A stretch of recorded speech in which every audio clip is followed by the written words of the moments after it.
My name is Bethany Funke, and I was roommates with Maddie, Kaylee, Xana, and Ethan. I not only lost some of my best friends, but I also lost a sister. Never in a million years would I have thought that something like this would have happened to my closest friends. I thought that we were going to wake up and go upstairs, see them, and tell them how they had scared us, and that they were going to tease us about how we are constantly scaredy cats. I make jokes about it as we would go to Taco Bell like always. But sadly, that is not what happened and what turned out to be my worst nightmare. When I first woke up that morning, I had no idea what happened. I woke up around 7 with a terrible toothache, so I called my dad, who is a dentist, and he asked what I should do. He told me to take Advil, so I did, and I went back to sleep. I was still out of it and still didn't know what happened. If I had known, I of course would have called 911 right away. I still carry so much regret and guilt for not knowing what had happened and not calling right away, even though I understand it wouldn't have changed anything, not even if the paramedics had been right outside the door.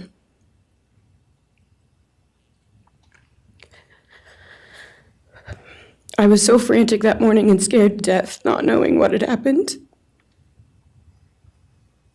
And when I made the 911 call, I couldn't even get out the words. And from then on, I don't remember a thing. It was like my brain wiped that whole memory.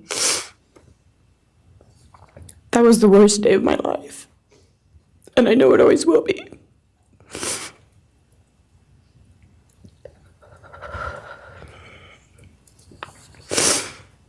While I was still in shock, trying to process the fact that my friends were truly gone, I had been attacked by the public.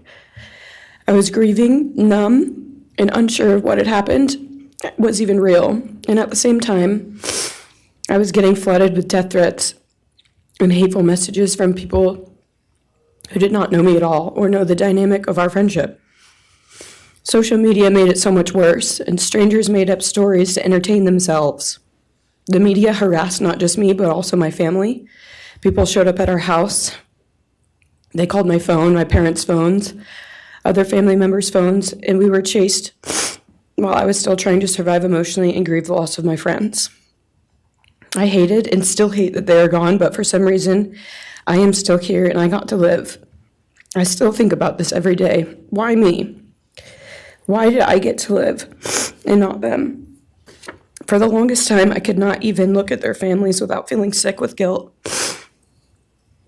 I did not know what to say or what to do. I was terrified that my presence just made their pain worse, and I was still here when their kid, their siblings, and their friends, their loved ones should have been here instead. After everything happened, I was afraid to go into my own backyard or alone in my house. I was scared that the person who did this would come for me next. I was always scared that the media would try to catch me at any moment of any day, even when I was just walking around my house. I made my parents close all the blinds during the day so no one could see me even in the slightest chance. I barely left the house, and when I did, I made sure I was never alone. I slept in my parents' room for almost a year. I made them double lock every door, set an alarm, and still check everywhere in the room just in case someone was hiding. And I still check my room every night before, and I double lock it. I have not slept through a single night since this happened. I constantly wake up in panics, terrified. Someone is breaking in, or someone is here to hurt me, or I'm about to lose someone else that I love. The fear never really leaves. For a long time, I could barely get out of bed. But one day I realized I have to live for them. They did not get the chance to keep living, but I do, and I will not take that for granted. So now every day I remind myself to live for them, and everything I do it with them in mind. I am still scared to go out in public, but I force myself to do things because I know that they would want me to keep living my life to the fullest. I am beyond blessed to still be here, and I refuse to take that for granted when they did not get a chance. Our house was not just a house, it was a home. It was where we laughed till we couldn't breathe, make meals, did crafts, binge watch reality shows, played games, and spent lazy days on the couch. It was movie nights, wine nights, morning debriefs, pranks, hot chocolate, cookies, and warmth. I would cherish those memories forever, and I will not let what happened erase how special our home was or how much those memories meant to me. Now I would like to share some bits and pieces of who they were as people and some of the memories that we shared. One of my favorite memories was Halloween, and we all went to Sigma Chi. But instead of partying, we just sat in an apartment, talking and laughing all night long. I do not think I've ever laughed that hard in my life. We did not care about the party, we were just happy to be with each other. Xana was 1 in a million. She was the life of the party.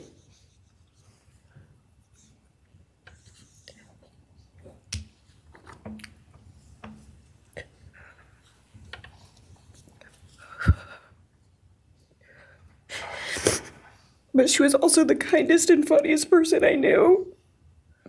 Everyone loved her because she made everyone feel so loved.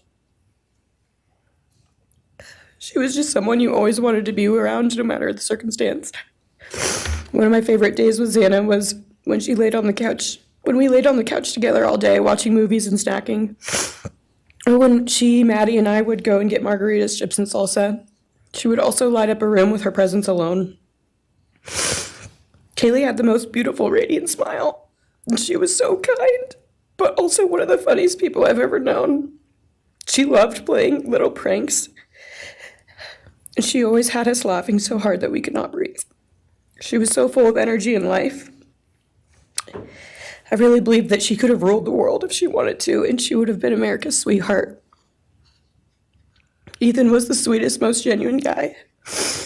He was always smiling and always making other people smile too. Ethan was the kind of person you wanted around. He was so kind and easy to talk to, and just so fun. And the way he cared for Xana was truly something to admire. And really was proof that storybook love and true romances really do exist. It was not only obvious to me, but everyone that was around Ethan and Xana that they were absolute soulmates. Maddie was not only one of my best friends, but she was the older sister I would have always wanted. There was no one I looked up to or admired more than Maddie. She was truly a ray of sunshine, and everyone was drawn to her. She was so kind, loving, funny, fun, and passionate. She had the sweetest soul and wanted nothing but the best for everyone, and to love and show love to everyone. She took me under her wing and always made me feel so safe and included, and above all, loved and valued. She never failed to make me laugh or put a smile on my face. Still to this day, I am beyond grateful that she chose me to be her sorority little, and I thank God every day that I not only got to know her, but had her as one of my best friends. Honestly, I cannot pinpoint one favorite memory with Maddie because I have so many, and this would be a very long read if I did. But if some little memories with her that I cherish is when the two of us made a nice dinner and split some wine, or when we would binge watch Jersey Shore or Summer House. When we came up with a whole dance routine on Halloween and danced and sang all night, like no one was watching. All the late night walks home from going out, and just little shopping trips and so much more. I am beyond blessed that I had the chance to know each and every one of them. They changed my life in ways I would have never put into words. I hope that they are remembered for who they are, not what happened to them, because who they are were so beautiful, and they deserve to be remembered in the highest way. My heart breaks every time I go to text one of them or how badly I wish I could see and hang out with them. And then I remember I cannot. I will never be able to again. But I still talk to them in my prayers every single night, and I always will. I wish more than anything I could hug them one last time. And I wish I could tell them how much I love them. And even though I cannot, I still tell them every night. I will keep living for them as long as I am lucky enough to still be here. And they were all truly one of a kind. And they will be in our hearts forever and always. Thank you. And please convey to Bethany my appreciation for her courage, and I hope that she heals. Next is Dylan Mortensen. We're asking for some accommodations for Ms. Mortensen and that she be allowed to sit in my seat. Sure.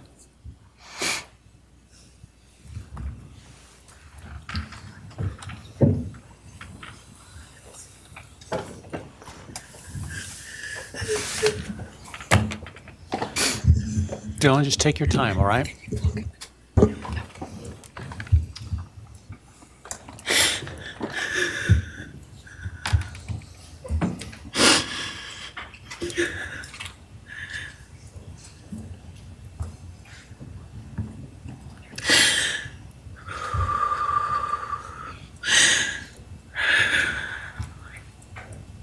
Sorry.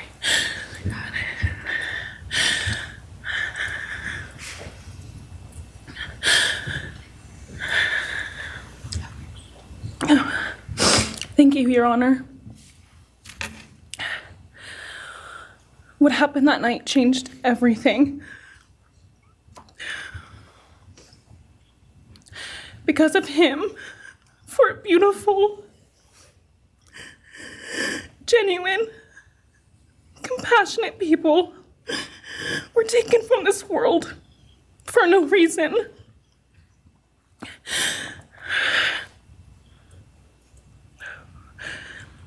He didn't just take their lives. He took the light they carried it into every room.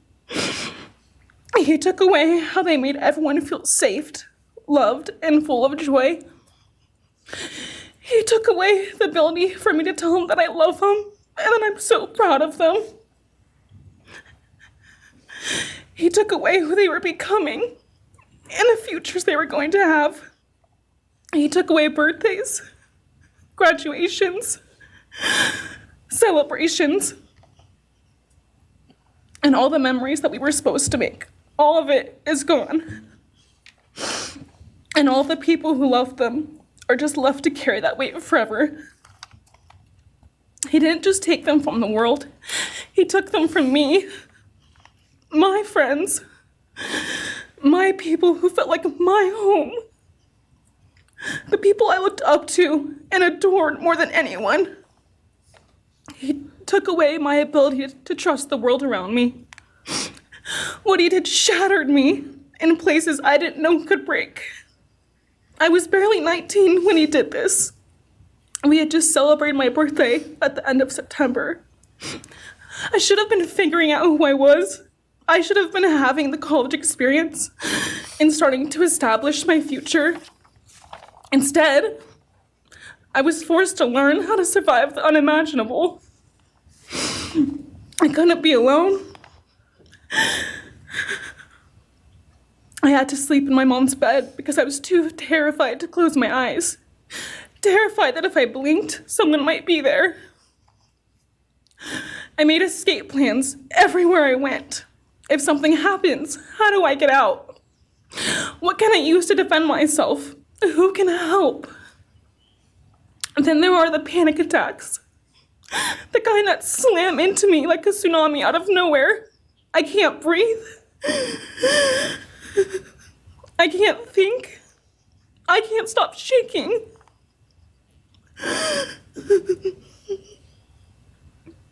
All I can do is scream because the emotional pain and the grief is too much to handle. My chest feels like it's caving in. Sometimes I drop to the floor with my heart racing, convinced something is very wrong. It's far beyond anxiety. It's my body reliving everything over and over again. My nervous system never got the message that it is over, and it won't let me forget what he did to them. People call me strong. They say I'm a survivor, but they don't see what my new reality looks like. They don't see the panic attacks, the hypervigilance, the exhaustion, the way I scan every room I enter, the way I flinch at sudden sounds. They don't know how heavy it is to carry so much pain and still be expected to keep going, and that's because of him. He stole parts of me I may never get back. He took the version of me who didn't constantly ask, what if it happens again? What if next time I don't survive?